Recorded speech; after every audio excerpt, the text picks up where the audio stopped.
Hello all, welcome to Momo and Mom vlogs. నా పేరు జ్యోతి, మోమో వాళ్ళ మామ్ని. టైటిల్ చూస్తే అర్థమైపోయింది కదా, మోమోగాడు అప్పుడే 10th మంత్కి వచ్చేసాడు. యాక్చువల్గా ఈ వీడియో నేను వాడి ఫస్ట్ బర్త్డేకి ముందు వాయిస్ ఓవర్ ఇస్తున్నా, కానీ ఎప్పుడో Jan 4th రోజే రికార్డ్ చేశాను.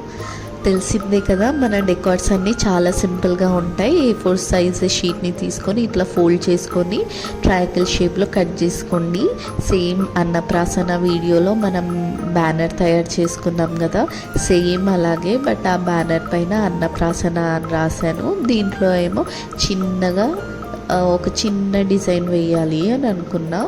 యాక్చువల్గా మోమోగాడు పడుకున్నప్పుడు చేయడం ఈ మధ్య అస్సలు కుదరట్లేదు. వాడికన్నా ముందు నాకే నిద్ర వచ్చేస్తుంది. సో వాడు ఉన్నప్పుడే కొంచెం మా అత్తమ్మ మామయ్య వాళ్ళని పట్టుకోమని చెప్పి ఒక ½ an hourలో ఇది ఫినిష్ చేసేసాను, ఈ బ్యానర్ తయారు చేయడం. ఇంత లేట్గా వీడియో అప్లోడ్ చేయడం వల్ల అది January 4th February 4th అని కూడా కన్ఫ్యూజ్ అయ్యాను. యాక్చువల్గా Feb 4th వాడి 10th మంత్ బర్త్డే అయింది, March 4th 11th మంత్ అయింది, అండ్ April 4th వచ్చేసి వాడి ఫస్ట్ బర్త్డే. నిజం చెప్పాలంటే చిన్నప్పుడు ఫోటోషూట్స్ చేయడమే చాలా ఈజీ. ఈ స్టేజ్కి వచ్చాక, I mean 8th 9th month ఈ స్టేజ్కి వచ్చాక అసలు ఫోటోషూట్స్ చేయడం చాలా కష్టం. వాళ్ళు డెకార్ చేయనివ్వరు, ఏదైనా DIYs చేద్దామంటే అవి చేయనివ్వరు. మోమోగాడైతే మరీ టూ మచ్గా చేస్తున్నాడు. అసలు చెప్పాను కదా, నేను ఈ వీడియోకి వాయిస్ ఓవర్ మార్చ్లో ఇచ్చాను వాడి బర్త్డేకి ముందు అని. అసలు 11th మంత్ బర్త్డేకి అయితే నేను ఏం డెకరేషన్ చేయలేదు. అసలు వాడికి కొన్న డ్రెస్ కూడా వాడు వేయనివ్వలేదు. నైట్ ఎప్పుడో 10:30 11కి అప్పుడు పడుకోకుండా పిచ్చి పిచ్చిగా ఆడుతున్నాడని చెప్పేసి నేను అట్లీస్ట్ ఒక పిక్ అయినా తీయాలి అని కొత్త డ్రెస్ వేసి పిక్స్ తీసాను అంతే. మరీ ప్లెయిన్గా ఉంటే బాగున్నదని ఇట్లా డాట్స్ పెట్టుకున్నాను, కొంచెం అట్రాక్టివ్గా కనిపిస్తుంది అని చెప్పేసి. యాక్చువల్గా మనం ఒక్కో షీట్ పైన ఒక్కో షేప్ వేస్తే ఇంకా బాగుంటుంది. అంటే ఒక దానిపైన హార్ట్, ఒక దానిపైన స్టార్, ఇట్లా డిఫరెంట్ సింబల్స్ లాగా ట్రై చేయండి, బాగుంటుంది.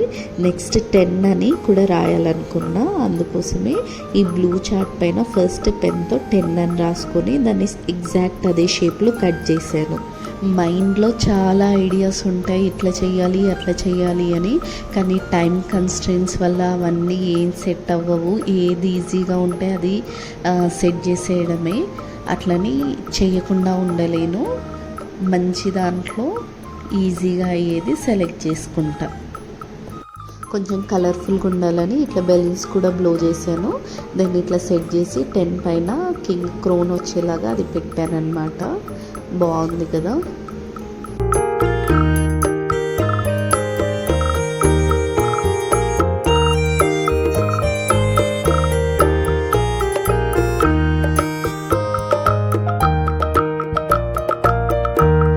ఇంకేముంది, మోమోగడికి బెలూన్స్ దొరికితే ఆడడం ఆపుతాడు.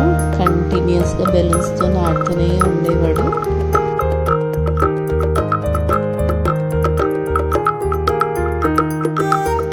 ఎంజాయ్ చేసిండు వాడైతే, ఎస్పెషల్లీ ఆ బెలూన్స్తోని. మా ఇంటి దగ్గర పిల్లలు వస్తే వాళ్ళు ఇంకా బెలూన్స్ని అటు ఇటు వేస్తూ ఉంటే వాళ్ళతో పాటు ఎంజాయ్ చేసాడు బెలూన్స్తో ఆడుకుంటూ. ఇట్లా ఆడుతూ ఉండే ఒక్క పిక్ కూడా సరిగ్గా తీయనివ్వట్లేదు అని చెప్పేసి వాడికి హై చైర్ తీసుకొచ్చి అక్కడ వేసి దాంట్లో కూర్చోబెట్టాను. అట్లీస్ట్ 2-3 పిక్స్ అయినా మంచిగా వస్తే చాలు అని చెప్పేసి. చూడండి వాడి పిక్స్ అన్నీ ఎట్లా వచ్చాయో ఎండ్ వరకు. టోటల్ కమ్యూనిటీ ట్యాబ్లో పోస్ట్ చేశాను, ఖచ్చితంగా లైక్ చేయండి. ఒకవేళ మీకు మా వీడియో నచ్చినట్టయితే సబ్స్క్రైబ్ చేయండి.